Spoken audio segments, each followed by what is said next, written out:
Hello दोस्तों, कैसे हो? उम्मीद करूंगा सब ठीक होंगे, मस्त होंगे, पढ़ रहे होंगे। आज हम करेंगे मॉक टेस्ट नंबर 10। इस मॉक टेस्ट में 25 क्वेश्चन रहेंगे। आपने कितने क्वेश्चन ठीक किए, कितने क्वेश्चन गलत किए और कितने क्वेश्चन आपको सीखने को मिले, आपने कमेंट बॉक्स में बताना है।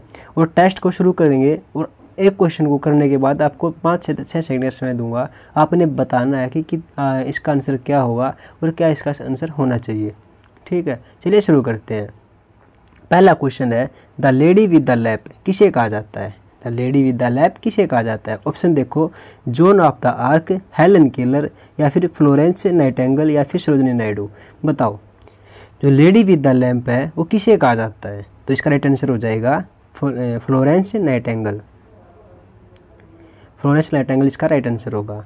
अगला क्वेश्चन है, द्वितीय विश्व युद्ध के दौरान किस जर्मन जर्नल ने नाम डेजर्ट फॉक्स रखा गया था? ये बताना है कि दूसरा जो विश्व युद्ध हुआ था उसके बाद जर्मन जर्नल का नाम डेजर्ट फॉक्स रखा गया था। ऐसा कौन सा व्यक्ति वो जर्नल था जिसका नाम डेजर्ट फॉक्स रखा गया था? बताओ जल्दी। ऑप्शन देखो, गोल्सबेल्स, या फिर गोयरिंग, या फिर रोमेल्स, या फिर हिमलेर। बताओ इसका आंसर क्या होगा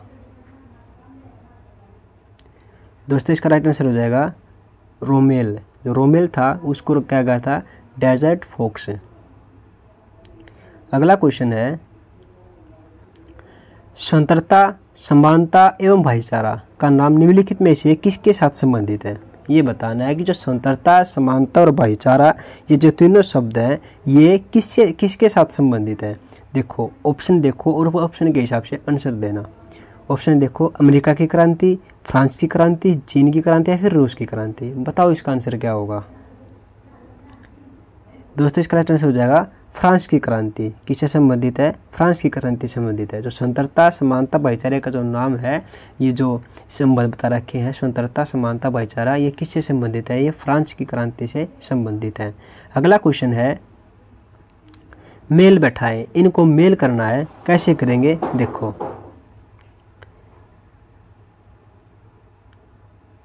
देखो, शीत युद्ध था वो किससे संबंधित था? संयुक्त राज्य अमेरिका बनाम सोवियत साम्यवादी गणतंत्र संघ। देखो, रूस और अमेरिका के बीच में लड़ा गया था कौन सा शीत युद्ध? पहले का फोर्थ आंसर होगा। ठीक है। अगला है बी है धर्म युद्ध। जो धर्म युद्ध था वो किससे संबंधित था? देखो, जो धर्म युद्ध था वो किससे संबंधित था? वो था धर्म में युद्ध करता। जो धर्म में युद्ध करता है उससे संबंधित है कौन सा? धर्म युद्ध। अगला है दीर्घकालीन प्रयाग। जो दीर्घकालीन प्रयाण है जो दीर्घकालीन प्रयाण है वो किससे संबंधित है? वो है मुआओ चीन से। किससे? मुआओ चीन से।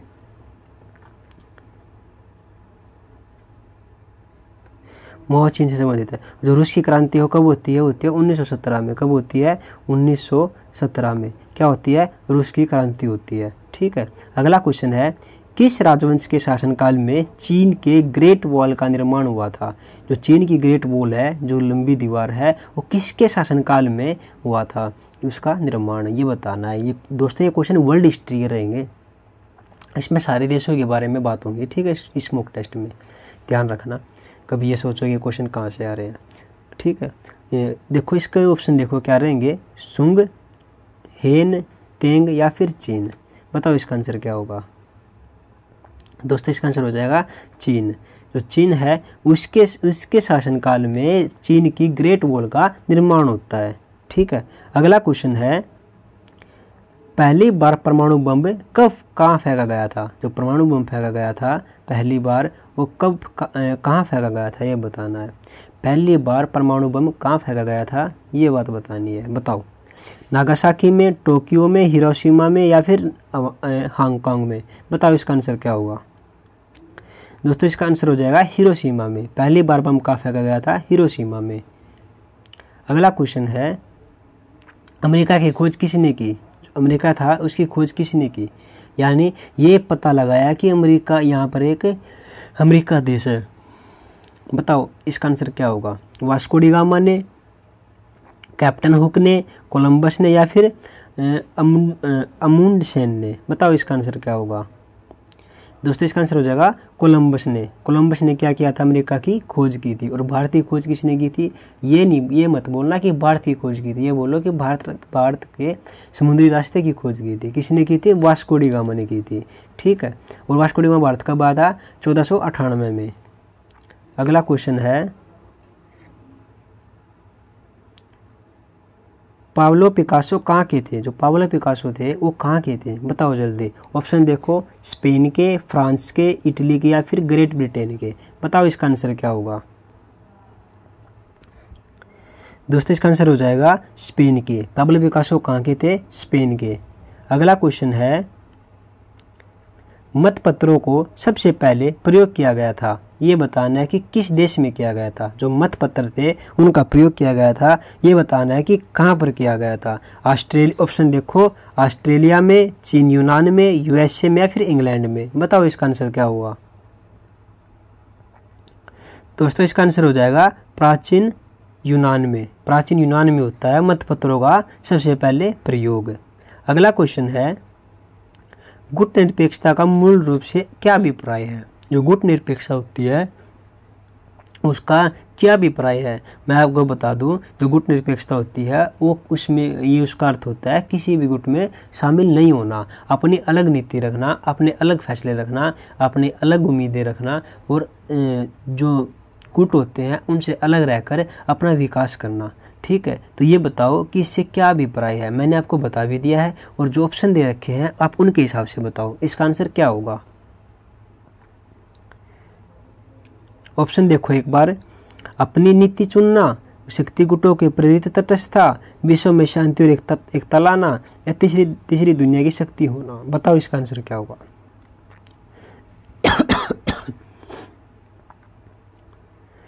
दोस्तों इसका आंसर हो जाएगा शक्ति गुटों के प्रति तटस्थता, यानी शक्ति गुटों से दूर रहना, अपनी नीति अलग बनाए रखना। ठीक है, अगला क्वेश्चन है, दक्षिणी अफ्रीका में पालन की जाने वाली प्रजातियां भेदभाव नीति को क्या कहा जाता है। जो अफ्रीका में पालन की जाती हैं प्रजातियां उनके भेदभाव नीति को क्या कहा जाता है, बताओ जल्दी।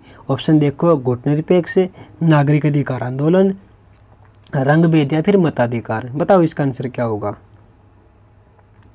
दोस्तों इसका आंसर हो जाएगा रंग भेद। क्या, रंग भेद। अगला क्वेश्चन है, 49वें समांतर द्वारा किन देशों को पृथक किया गया है। 49वें समांतर द्वारा किन देशों को पृथक किया गया है, यानी अलग किया गया है। बताओ, जो 49वीं समांतर जो रेखा है वो किस देशों से संबंधित है, बताओ जल्दी। ऑप्शन देखो, USA Canada, USA Mexico, France Germany या फिर रूस चीन। बताओ इसका आंसर क्या होगा। दोस्तों इसका आंसर हो जाएगा यूएसए और कनाडा। जो यूएसए और कनाडा है उससे संबंधित है 49वीं समांतर रेखा।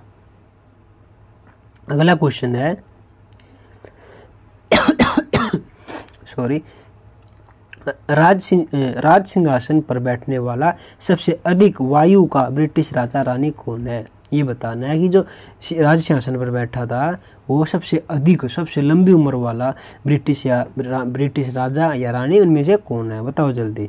ऑप्शन देखो, क्वीन विक्टोरिया, क्वीन एलिजाबेथ द्वितीय या फिर क्वीन मैरी ट्यूडर या फिर क्वीन एनी। बताओ इसका आंसर क्या होगा। दोस्तों इसका आंसर हो जाएगा क्वीन एलिजाबेथ द्वितीय। जो क्वीन एलिजाबेथ द्वितीय है वो सबसे बड़ी उम्र की है। ठीक है, अगला क्वेश्चन है, निम्नलिखित में से कौन सी इमारत विश्व की सबसे ऊंची इमारत है। देखो, जो सबसे ऊंची इमारत है इनमें से कौन सी है ये बताओ। ऑप्शन देखो,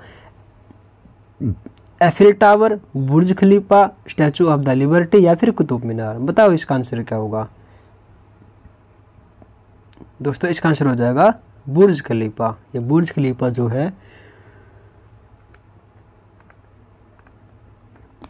विश्व की सबसे बड़ी इमारत है। अगला क्वेश्चन है, यह आह्वान किसने किया कि प्रकृति को वापस जाओ। यह आह्वान किसने किया कि प्रकृति को वापस जाओ। क्या हुआ इसका आंसर, बताओ जल्दी। प्लेटो, एरिस्टोटल या फिर रूसो या फिर होब्स? बताओ इसका आंसर। दोस्तों इसका आंसर हो जाएगा रूसो ने। किसने दिया था? रूसो ने। रूसो ने कहा कि प्रकृति को वापस जाओ। अगला क्वेश्चन है रूसी क्रांति का प्रारंभ किस शहर में हुआ था? ये बताना है। जो रूसी क्रांति हुई थी वो किस शहर से शुरू होती है, ये बताना है। ऑप्शन देखो, सेंट पीटर्सबर्ग या फिर मॉस्को या फिर ओडेडा या फिर कजान? बताओ इसका आंसर क्या होगा। दोस्तों इसका आंसर हो जाएगा सेंट पीटर्सबर्ग। कहाँ से होती है रूसी क्रांति प्रारंभ? सेंट पीटर्सबर्ग से। अगला क्वेश्चन है 19वीं शताब्दी के अंत में, जो 19वीं शताब्दी है उसके अंत में कौन सा देश सबसे पहले सबसे बड़ी औपनिवेशिक शक्ति के रूप में उभरा? ये बताना। जो 19वीं शताब्दी पूरी होती है उसके बाद ऐसा कौन सा देश है जो बड़ी औपनिवेशिक शक्ति के रूप में उभरता है? ऑप्शन देखो, फ्रांस, ब्रिटेन, स्पेन या फिर जर्मनी? बताओ इसका आंसर क्या होगा। दोस्तों इसका आंसर हो जाएगा ब्रिटेन। 19वीं शताब्दी के बाद ब्रिटेन ऐसा देश है जो एक औपनिवेशिक शक्ति के रूप में उभरता है। अगला क्वेश्चन है मार्को पोलो किस लिए विख्यात है? यानी मार्को पोलो है वो किस लिए जाना जाता है, किस लिए प्रसिद्ध है, किस लिए उसका नाम है? बताओ इसका आंसर क्या होगा। ऑप्शन देखो, ग्रीनलैंड की खोज करने वाला, चीन, भारत और एशिया की यात्रा करने वाला, गुड होप कैप पर चक्कर लगाने वाला या कनाडा की खोज करने वाला? बताओ इसका आंसर क्या होगा।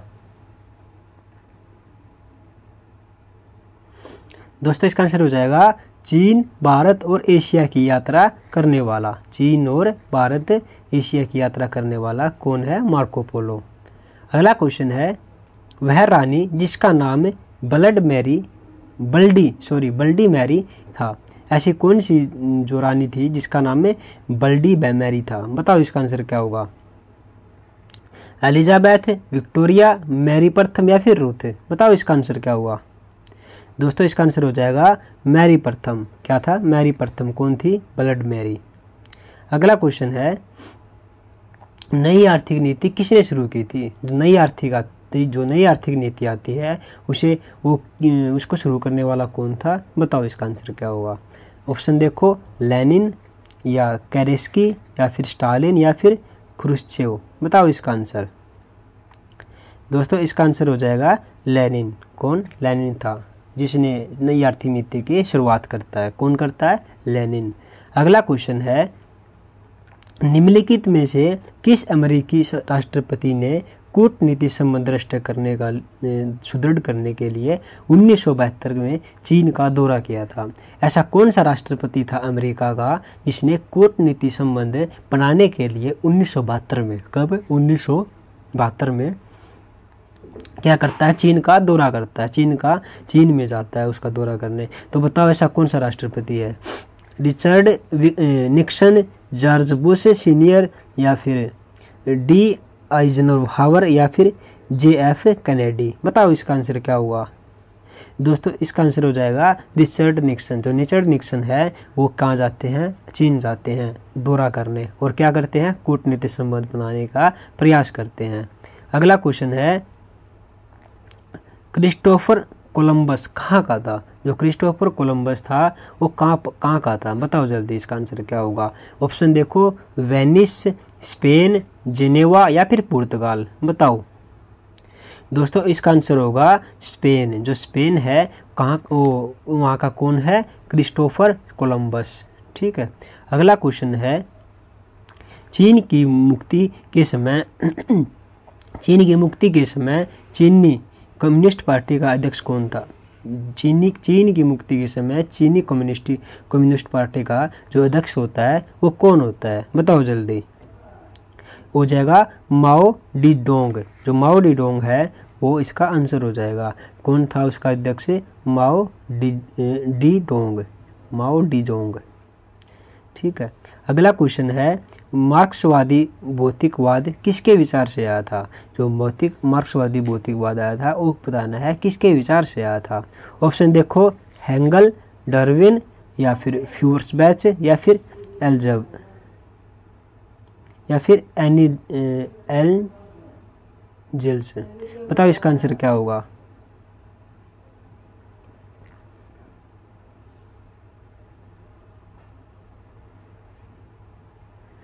दोस्तों इसका आंसर हो जाएगा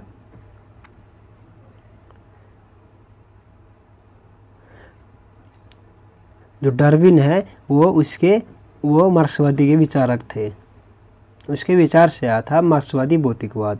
ठीक है, अगला क्वेश्चन है भारतीय आज़ादी के समय इंग्लैंड के प्रधानमंत्री कौन थे। जब भारत आज़ाद होता है उस समय इंग्लैंड के प्रधानमंत्री कौन होते हैं ये बताना है, और इसका आंसर आपने कमेंट बॉक्स में बताना है कि क्या है इसका आंसर।